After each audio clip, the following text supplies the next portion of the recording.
আসসালামু আলাইকুম ভিউয়ার্স। আজকে আমি বর্তমান এই মাঠের যে প্রাকৃতিক দৃশ্য সেটাই এই মুহূর্তে আমি আপনাদের মাঝে তুলে ধরছি। ভিউয়ার্স, এই যে আপনারা দেখতে পাচ্ছেন এখন গোধূলিবেলা অর্থাৎ সন্ধ্যার আগ মুহূর্তে এই যে দেখতে পাচ্ছেন কত সুন্দর প্রাকৃতিক দৃশ্য।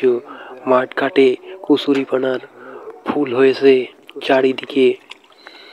তারই মাঝে এই ছেলেটা এই যে অনেক ঢ্যাপ হয়েছে কচুরিপানার মধ্য থেকে সেই ঢ্যাপগুলো তুলছে। আমাদের দেশ প্রাকৃতিক সৌন্দর্যময়, আমাদের এই বাংলাদেশ, এদেশের মাঠঘাট প্রাকৃতিক সৌন্দর্য বড়ই মনোরম। যে আপনারা দেখতে পাচ্ছেন চারিদিকে এই যে কচুরিপানার ফুলে সৌন্দর্যে ভরে গিয়েছে। এই যে দেখতেই পাচ্ছেন সব জায়গায় ফুলে একদম ভরে গিয়েছে, মনে হচ্ছে কোনো এক প্রাকৃতিক সৌন্দর্যর লীলাভূমি। তারই মাঝে দাঁড়িয়ে আমি এই মুহূর্তে এই ভিডিও তুলে ধরছি। ওই যে দূরে দেখতে পাচ্ছেন পাট কাঠি দাঁড়া করে রাখছে কৃষকেরা। এই সব হাওর বিলে প্রচুর পরিমাণে মাছও পাওয়া যায়। ওই যে আপনারা দেখতে পাচ্ছেন সূর্য একদম ডোবা ডোবা হয়ে গেছে। এই যে পানি আস্তে আস্তে শুকিয়ে যাচ্ছে আমাদের দেশের মাঠঘাটের।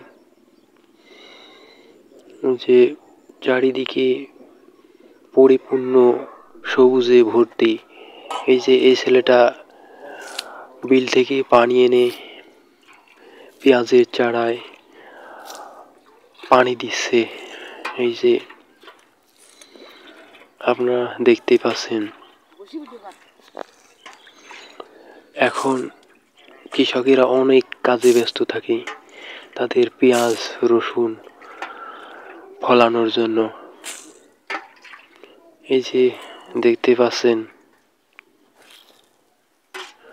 মাঠ ঘাটে এখন শুকিয়ে গেছে, উপরের দিকে কৃষকেরা চাষ করছে।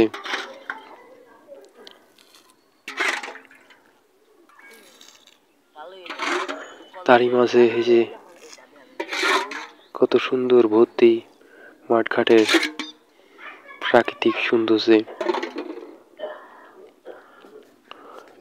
আমাদের দেশের মাটি সোনার মাটি, ফসল পানি, তারই মাঝে কৃষকেরা অনেক পরিশ্রম করে থাকে।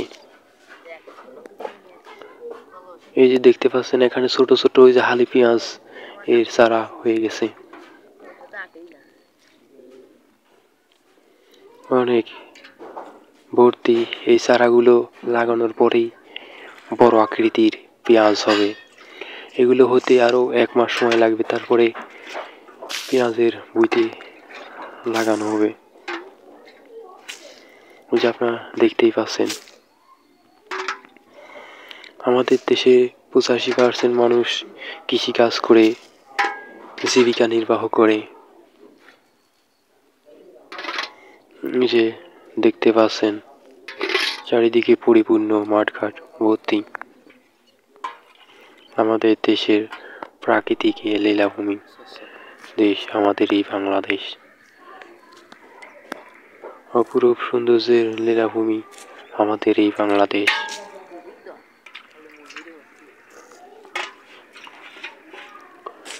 ওই যে দূরে দেখতে পাচ্ছেন গাছপালা ও ধোয়া মাঠে আবর্জনা পুড়িয়ে দেওয়া হচ্ছে।